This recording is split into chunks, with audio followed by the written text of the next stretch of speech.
बच्चों, इस वीडियो में हम लोग एनसीईआरटी की बुक का एक्सरसाइज 2.2 का सॉल्व करने वाले हैं। क्वेश्चन नंबर 10, 11 और 12। तो रीड करते हैं। क्वेश्चन क्या पूछा गया है? Find the values of each of the following expressions in exercise 10 to 12। 10 से लगाए 12 तक के क्वेश्चनों में 10, 11, 12 में हम लोगों को फाइंड करना है इनकी वैल्यू। आपको 10th क्वेश्चन में दिख रहा है साइन इनवर्स, फिर साइन है और साथ में है 2π/3।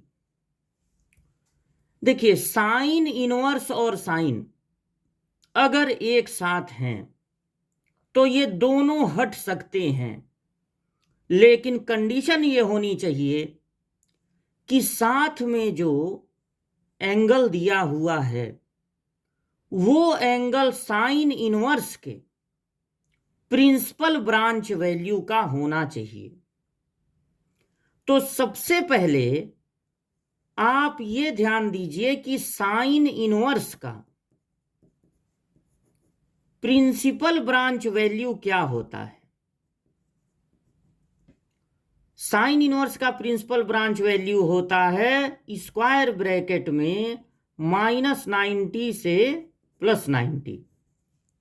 यानी अगर ये एंगल -90 से +90 तक में हुआ तभी, केवल तभी साइन इनवर्स और साइन अगर एक साथ हैं तो हटेंगे, दोनों हट जाएंगे। जो साथ में एंगल है बस वही बच जाएगा। लेकिन वो जो एंगल है जो बचने वाला है वो इस प्रिंसिपल ब्रांच वैल्यू का ही मेंबर होना चाहिए।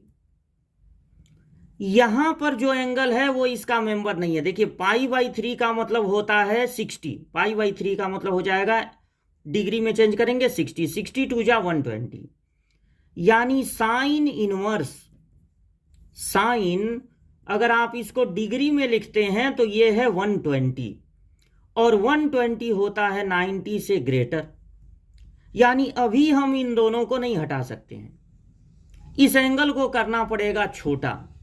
तो सबसे पहले इस एंगल को छोटा करने के लिए हम लोग 90 + 30 का यूज नहीं करेंगे, क्योंकि 90 के कारण साइन बदल जाता है कॉस में।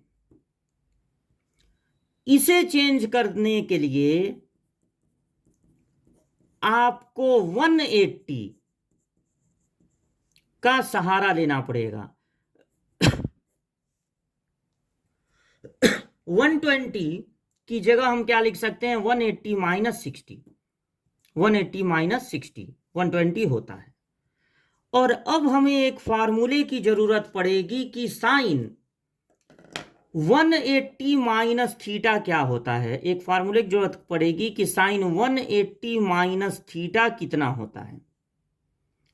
180 में अगर कुछ कम हो रहा है तो ये किस क्वाड्रेंट में चला जाएगा? 180 देखिए यहां होता है, यहां 0, यहां 90, यहां 180, 270, फिर यहां पर होता है 360। तो 180 - थीटा आपको मिलेगा सेकंड क्वाड्रेंट में, और सेकंड में साइन होता है पॉजिटिव। तो साइन 180 - थीटा साइन थीटा होगा। 180 के लिए ट्रिग्नोमेट्री बदलती नहीं है। अगर ये 90 + थीटा होता, आप इसको लिख देते 90 + 30, तो वो साइन को बदल देता कॉस में। और आप ये नहीं चाहेंगे, क्योंकि साइन इनवर्स के साथ कॉस नहीं, साइन ही सही रहेगा। तो इसलिए 120 को ब्रेक करते समय आप 180 - 60 लिखेंगे। अब यहां हो गया साइन इनवर्स नोट हो गया, साइन थीटा, क्योंकि साइन 180 - थीटा होता है साइन थीटा। अब ये एंगल कितने डिग्री का आ गया है? 60 डिग्री का। क्या 60 डिग्री -90 से +90 तक में होता है? होता है ना। 60 तो इन्हीं के बीच में आएगा। यानी अब ये साइन इनवर्स और साइन हट जाएंगे। यानी अब आप किस फार्मूले का यूज करेंगे? अगर साइन इनवर्स और साइन एक साथ हैं तो दोनों हट जाएंगे, लेकिन शर्त यह है, कंडीशन ये है कि वो जो एंगल है वो होना चाहिए -90 से लगाए +90 तक में, यानी 60 डिग्री बिल्कुल सही है।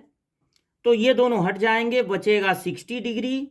अगर इसको वापस रेडियन में लिखना चाहें तो लिखेंगे π/3 रेडियन, π/3 रेडियन। तो 10th वाले का आंसर हो गया π/3 रेडियन। अब देखिए क्वेश्चन नंबर 11। क्वेश्चन नंबर 11 में एक tan इनवर्स है और उसके बगल में tan है। tan इनवर्स और tan एक साथ हैं तो दोनों हट जाएंगे, लेकिन शर्त यह है कि ये जो एंगल है वो tan इनवर्स के प्रिंसिपल ब्रांच वैल्यू का मेंबर होना चाहिए। tan इनवर्स का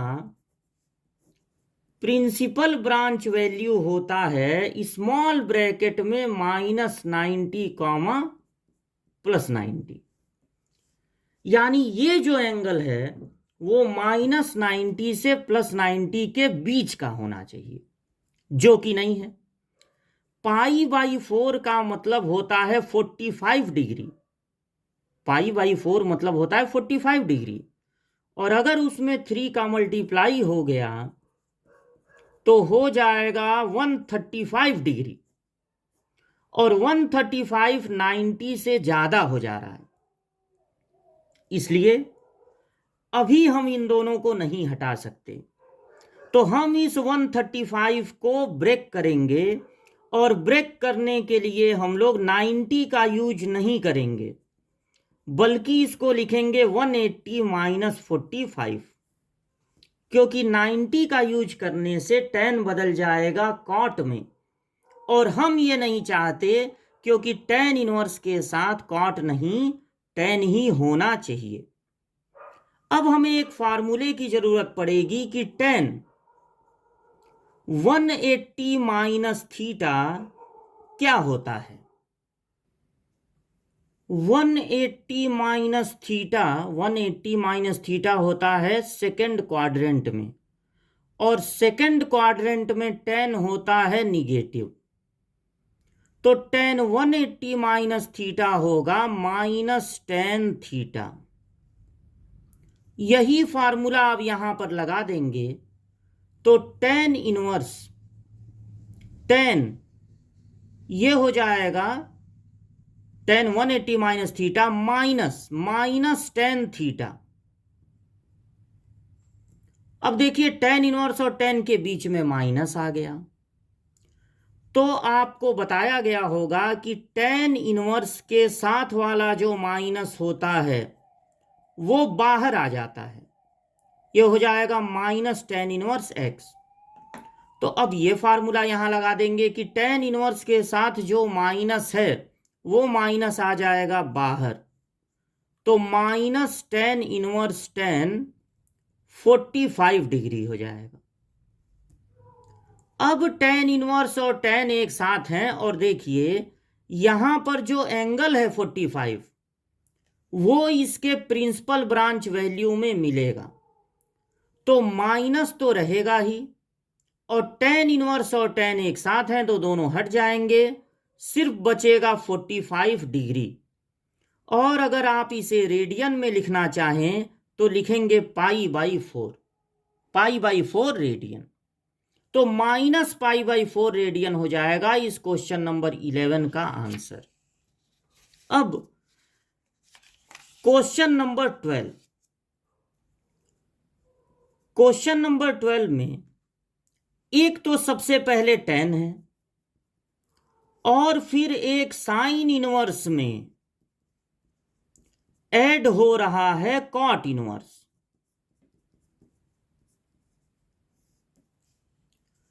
tan है और ये साइन इनवर्स cot इनवर्स है।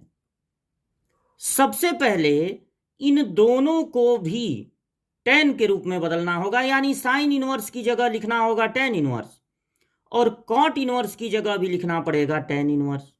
देखिए कॉट इनवर्स को tan इनवर्स में बदलना बहुत आसान है। कॉट का रेसिप्रोकल होता है tan, तो अगर हम इसे tan इनवर्स लिखें तो बस इसको रेसिप्रोकल कर देना है, यानी कि 3/2 को लिख देना है 2/3। तो ये तो tan इनवर्स में कन्वर्ट हो गया, लेकिन अब इसको कन्वर्ट करना है tan इनवर्स में। किसी भी इनवर्स के साथ जो नंबर्स लिखे होते हैं वो ट्रायंगल के साइड होते हैं। साइन इनवर्स के साथ जरूर ऊपर परपेंडिकुलर होगा और नीचे हाइपोटेन्यूस होगा, क्योंकि साइन का फार्मूला क्या होता है? Perpendicular upon hypotenuse. तो अब हम लोग यहां लगाएंगे Pythagoras theorem. Pythagoras theorem Pythagoras theorem के अकॉर्डिंग हाइपोटेन्यूस का स्क्वायर इक्वल टू होता है परपेंडिकुलर स्क्वायर प्लस बेस का स्क्वायर। बेस को भी सपोज कर लिए। 25 इक्वल टू 3 का स्क्वायर कर दीजिए 9, 9 को इधर ट्रांसफर कर दीजिए, बचेगा 16 माइनस होके, तो b की वैल्यू आ जाएगी रूट में 16 मतलब 4, पॉजिटिव वैल्यू लेकर चला जाएगा। अब अगर इस साइन इनवर्स को आप लिखना चाहें tan इनवर्स, अगर इस साइन इनवर्स को लिखना चाहें tan इनवर्स, तो आपको लिखना होगा tan इनवर्स के बगल में परपेंडिकुलर अपॉन बेस, क्योंकि tan क्या होता है? Perpendicular upon base. तो परपेंडिकुलर है 3 और बेस है 4। इसको पहले ही आप tan इनवर्स में कन्वर्ट कर चुके हैं। अब सिचुएशन ये हुआ कि दो tan इनवर्स ऐड हो रहे हैं, तो एक फार्मूले की जरूरत है। जब दो tan इनवर्स ऐड होते हैं, tan inverse x plus tan inverse y, तो फार्मूला होता है tan inverse x plus y upon 1 minus x y. ये होता है दो tan इनवर्स को ऐड करने का फार्मूला। यही फार्मूला यहां पर हम लोग अप्लाई करेंगे। x के प्लेस पे हमको रखना है 3/4 और y के प्लेस पे रखना है 2/3। इस tan को नोट कर लीजिए और यहां पर हो गया tan inverse x plus y upon 1 minus x into y, 3/4 into 2/3। tan inverse और tan दोनों एक साथ हैं तो दोनों हट जाएंगे। जब भी tan इनवर्स एक साथ होते हैं हट जाते हैं, या tan इनवर्स पहले tan बाद में हो तब भी ये हट जाते हैं, दोनों एक दूसरे के एंटी होते हैं। तो सिर्फ ये बचेगा, यानी 3/4 plus 2/3 whole upon 1 minus 3/4 into 2/3। यहां 3 से 3 कैंसिल हो रहा है, 2 से 4 भी कैंसिल हो जाएगा, लेकिन ऊपर का एलसीएम होगा 4 3 जा 12, तो बचेगा 3 3 जा 9 प्लस 4 2 जा 8। तो आप इनको कैंसिल करने की बजाय नीचे का भी एलसीएम 12 ले लीजिए, 4 3 जा 12, तो 12 का इस 1 में मल्टीप्लाई होगा, 12 माइनस 3 2 जा कितना हो जाएगा 6। कैंसिल करना चाहें तो कैंसिल भी कर सकते हैं, लेकिन तब ऊपर का एलसीएम और नीचे का एलसीएम अलग अलग रहेगा, तो आपको इस डिवाइड को बदलना पड़ेगा मल्टीप्लाई में। उससे अच्छा है कि कैंसिल मत कीजिए, वो भी अच्छा है, उसमें भी कोई दिक्कत नहीं है। 9 और 8 हो जाएगा 17 और 12 में से 6 माइनस होगा तो होगा 6, यानी 17/6। कॉट इनवर्स को तुरंत बदल लिए tan इनवर्स में। साइन इनवर्स को अगर tan इनवर्स में बदलना है तो परपेंडिकुलर और हाइपोटेन्यूस की मदद से पाइथागोरस थ्योरम से पहले बेस निकालेंगे, तब हो जाएगा tan inverse perpendicular upon base. अब दो tan इनवर्स को ऐड करने वाला ये फार्मूला यहां लगा देंगे। tan और tan इनवर्स अगर एक साथ हैं तो दोनों हट जाएंगे, बस साथ में जो चीज है वही बचेगी। इनका कैलकुलेशन कर लेंगे एलसीएम लेके। लास्ट में बच रहा है 17/6, तो इस 12th क्वेश्चन का वैल्यू होगा 17/6। तो ये है क्वेश्चन नंबर 10 का सॉल्यूशन, ये है 11 का सॉल्यूशन, और ये है क्वेश्चन नंबर 12 का सॉल्यूशन।